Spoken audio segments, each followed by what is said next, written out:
தென்னாடுடைய சிவனே போற்றி, எந்நாட்டவர்க்கும் இறைவா போற்றி. அனைத்து தமிழ் உள்ளங்களுக்கும் கனிவான வணக்கங்கள். நிகழும் ஸ்ரீ மங்களகரமான சோபகிருது ஆண்டு மார்ச் மாதம் 14ஆம் தேதி வியாழக்கிழமை அன்று சதுர்த்தி திதியில் பரணி நட்சத்திரத்தில் வைத்ருதி நாம யோகத்தில் சித்தயோகம் கூடிய நன்னாளில் இந்த மகத்தான பங்குனி மாதம் பிறக்கிறது. பிறக்கும் இந்த பங்குனி மாதத்தின் கிரக நிலைகளை பார்க்கும்போது மேசத்தில் குரு பகவானுடன் இணைகிறார் சந்திர பகவான். கன்னி ராசியில் கேது பகவானும் மகர ராசியில் செவ்வாய் பகவானும் உள்ளனர். சூரிய பகவான், புதன் பகவான், ராகு பகவான் மீன ராசியில் சஞ்சாரம் செய்கின்றனர். கும்பராசியில் சனி பகவானுடன் சுக்கிரன் உள்ளார். இம்மாத கிரக பெயர்ச்சி என எடுத்துக்கொண்டால் செவ்வாய் பகவான் மகரத்தில் இருந்து கும்பராசிக்கு பெயர்ச்சி அடைகிறார். சுக்கிர பகவான் கும்பத்தில் இருந்து மீனராசிக்கு பெயர்ச்சி அடைகிறார். சந்திர பகவானை பொறுத்தவரை மேசத்தில் ஆரம்பித்து 2.25 நாட்கள் வீதம் 12 ராசிகளை கடந்து ரிஷபத்தில் அமர்ந்து பலன்களை தரப்போகிறார். இம்மாத சிறப்பாக குரு பகவான் நீச நிலையில் இருந்து வக்ர நிலைக்கு மாறுகிறார். இதன் காரணமாக உச்ச பலன்களை அள்ளித் தரப்போகிறார் குரு பகவான். இந்த கிரக அமைப்பினால் உங்கள் வாழ்வில் ஏற்படக்கூடிய சுப மற்றும் அசுப பலன்கள் என்ன என்பதனையும், அசுப பலன் ஏற்படுமாயின் ராசிக்காரர்கள் செய்ய வேண்டிய பரிகாரம் என்ன, வழிபட வேண்டிய தெய்வம், வழிபடும் முறை என்ன என்பதனை பற்றி விரிவாக காண்போம். பிறக்க போகும் இம்மாதம் உங்கள் வாழ்வில் வளமும் நலமும் செல்வ செழிப்பும் பெற்று வாழ்வின் உயரிய நிலையை அடைய எல்லாம் வல்ல எம்பெருமானை வேண்டி விரும்பி கேட்டுக்கொள்கிறேன். சிம்ம ராசி அன்பர்களே, இந்த பங்குனி மாதம் உங்களுக்கு லாபகரமாக அமையும். பணவரத்து அதிகரித்து கொண்டே இருக்கும். செயல்திறன் மேலோங்கும். இழுபறியாக இருந்த ஒரு சில விஷயங்கள் நல்ல முடிவுக்கு வரும். வீடு வாகனங்கள் வாங்கும் நிலை உருவாகும். தொழில் வியாபாரம் முன்னேற்றம் காணப்படும். விவசாயம், ரியல் எஸ்டேட் தொழில் லாபம் தரும். வியாபார வளர்ச்சிக்கு புதிய திட்டங்களை தீட்டுவீர்கள். உத்தியோகத்தில் இருப்பவர்களுக்கு நிலுவையில் உள்ள பணம் கைக்கு கிடைக்கும். பயணங்களால் லாபம் உண்டாகும். குடும்பத்தில் தாய்வழி உறவினர்கள் மூலம் உதவிகள் கிடைக்கப்பெறும். கணவன் மனைவிக்கு இடையே நெருக்கம் அதிகரிக்கும். உயர்ந்த ஆடை ஆபரணங்கள் சேரும். நல்லது கெட்டது அறிந்து செயல்பட்டு நன்மை கிடைக்க பெறுவீர்கள். பண வசதி கூடும். குழந்தைகள் நலனில் அக்கறை காட்டுவீர்கள். அவர்களிடம் அன்பும் பாசமும் அதிகரிக்கும். பெண்களுக்கு மனதில் மகிழ்ச்சி உண்டாகும்படியான சூழ்நிலை உண்டாகும். வெளியூர் பயணம் செல்ல நேரலாம். மாணவர்கள் எதையும் அவசரமாக செய்யாமல் யோசித்து செயல்படுவது நல்லது. கல்வியை பற்றிய கவலை குறையும். கலைத்துறையினருக்கு அனைத்து வகையிலும் நன்மைகள் கிடைக்கும். நீண்ட நாட்களாக இருந்து வந்த சுணக்க நிலை மாறும். வீண் வாக்குவாதங்களை தவிர்ப்பதும் நன்மை தரும். அரசியல் துறையினருக்கு எடுக்கக்கூடிய ஒப்பந்தங்களை நன்றாக ஆராய்ந்து முடிவுக்கு வர வேண்டும். வெளிநாட்டு ஒப்பந்தங்களை கூட பெறுவீர்கள். லாபம் பெருகும். மேலிடத்தின் கனிவான பார்வை கிடைக்க பெறுவீர்கள். நட்சத்திர பலன்கள். மகம் நட்சத்திரம். இந்த மாதம் தொழில் வியாபாரத்தில் இருந்த போட்டிகள் விலகும். கடன் பிரச்சனைகள் தீரும். ஆர்டர் பிடிப்பதில் இருந்த கஷ்டம் குறையும். உத்தியோகத்தில் இருப்பவர்கள் எளிதாக பணிகளை செய்து முடிப்பார்கள். மேல் அதிகாரிகளின் ஒத்துழைப்பு கிடைக்கும். பூரம் நட்சத்திரம். இந்த மாதம் பாதியில் நின்ற வீடு கட்டும் பணியை மீண்டும் தொடர்வீர்கள்.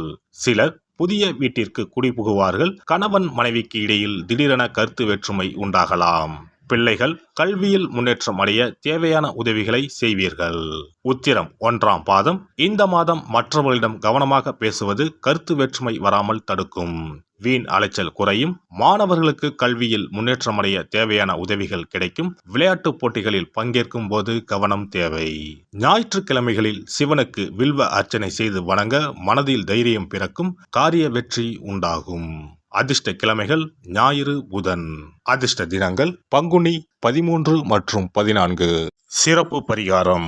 வாரந்தோறும் செவ்வாய்க்கிழமை அன்று வீட்டில் உள்ள முருகப்பெருமான் படத்தினை துடைத்து சந்தனம் குங்குமம் பொட்டு வைத்து சிகப்பு அரளிப்பூ கொண்டு அலங்காரம் செய்யுங்கள். ஒரு கண்ணாடி டம்ளரில் தண்ணீர் ஊற்றி ஒரு எலுமிச்சை பழம் சிறு வெட்டிவேர் போட்டு முருகன் படத்திற்கு முன் வைத்து விடுங்கள். ஒரு மாயிலை எடுத்து காம்பு பகுதி முருகப்பெருமானை பார்த்தவாறு வையுங்கள். அகல் விளக்கில் நெய் தீபம் ஏற்றி மாயிலையின் மீது வைக்க வேண்டும். தீபச்சுடர் முருகப்பெருமானை பார்க்கும் வண்ணம் இருக்க வேண்டும். கண்களை மூடி முருகப்பெருமானை மனமாற வேண்டி உங்கள் வேண்டுதல்களை வையுங்கள். பூஜை முடிந்த பிறகு அடுத்த நாள் டம்ளரில் உள்ள எலுமிச்சை பழத்தை உங்கள் வீட்டை சுற்றி திருஷ்டி கழித்து போட்டு விடுங்கள். 6 வாரங்கள் வரை இந்த வெட்டி வேரை மாற்ற தேவையில்லை. இவ்வாறு செய்து வழிபட்டு வர குடும்பத்தில் உள்ள எப்படிப்பட்ட கஷ்டமாக இருந்தாலும் அந்த கஷ்டத்திற்கு தீர்வு கிடைக்கும். நம்பிக்கை இல்லாமல் எந்த ஒரு வழிபாடும் செய்யக்கூடாது. நம்பிக்கையோடு செய்யும் பட்சத்தில் கைமேல் பலன் கிடைக்கும். இனி பங்குனி மாத சிறப்புகளும் வழிபாட்டின் பலன்களும் என்ன என்பதனை பற்றி காண்போம். பங்குனி மாதம் என்பது வழிபாட்டுக்கு உரிய மாதம். பங்குனி மாதம் வணங்குவதற்கும் பூஜைக்கும் உரிய மாதமாகும். ஒவ்வொரு மாதத்திலும் ஒவ்வொரு நட்சத்திரத்திற்கு முக்கியத்துவம் கொடுத்து விழாக்கள் நடத்துவது வழக்கம். ஆனால் பங்குனி உத்திர நட்சத்திரத்திற்கு மற்ற நட்சத்திரங்களை விட அதிக மகத்துவம் உண்டு. தெய்வ திருமணங்கள் அதிகம் நடைபெற்ற மாதம் பங்குனி மாதம். மாதங்களில் 12வது மாதம் பங்குனி, நட்சத்திரங்களில் 12வது நட்சத்திரம் உத்திரம். 12வது மாதமான பங்குனியும் 12வது நட்சத்திரமான உத்திரமும் இணையும் புனித நாள் பங்குனி உத்திரம் என்று கொண்டாடப்படுகிறது. எனவே பங்குனி மாத உத்திரத்தின் சிறப்புகள் அதிகம். பங்குனி உத்திர நாளில் அனைத்து ஆலயங்களிலும் சிறப்பு வழிபாடுகள் நடைபெறும். கிராம கோவில்களில் அக்னி சட்டி ஏந்துதல், பூஜைகள் விமர்சையாக நடைபெறும். எண்ணற்ற ஆலயங்களில் சுவாமி அம்பாள் திருக்கல்யாணம் நடைபெறும்.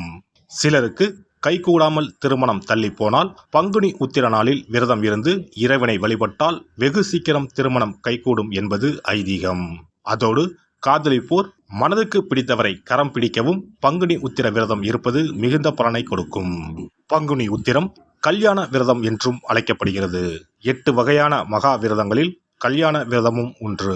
ஆகவே இந்த நாளில் திருமணம் ஆகாத இளையோர் விரதம் இருந்து தமக்கு நல்ல வரன்கள் கிடைக்க வேண்டும் என்று சிவபெருமானையும் பார்வதி தேவியாரையும் வேண்டுவது நல்ல பலன்களை பெற்றுத்தரும்.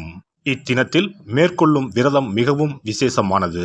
நீண்ட நாள் ஒற்றுமையுடன் வாழ விரும்பும் தம்பதியர் விரதம் இருந்து சிவனுக்கும் சிவ பார்வதிக்கும் அபிஷேகம் செய்வார்கள்.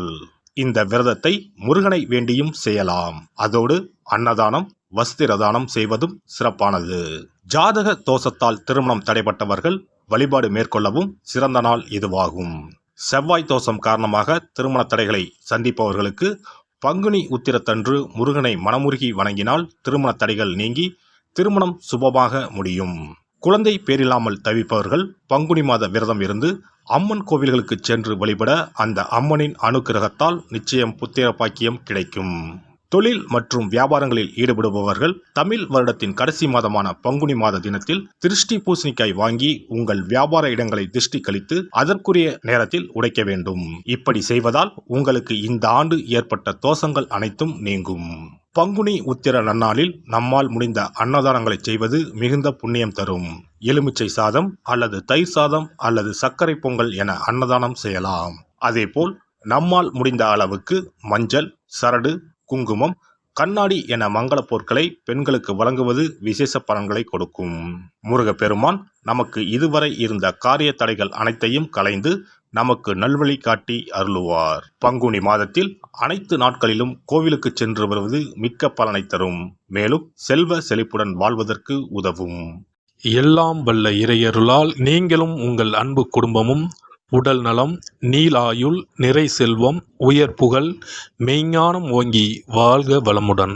இந்த வீடியோ பதிவு உங்களுக்கு பிடித்திருந்தால் லைக் பண்ணுங்க, கமெண்ட் பண்ணுங்க, ஷேர் பண்ணுங்க, மறக்காம சப்ஸ்கிரைப் பண்ணுங்க, பக்கத்துல இருக்கிற பெல் பட்டனை கிளிக் பண்ணுங்க. நன்றி, வணக்கம். ஓம் நமச்சிவாய. சிவாய நம.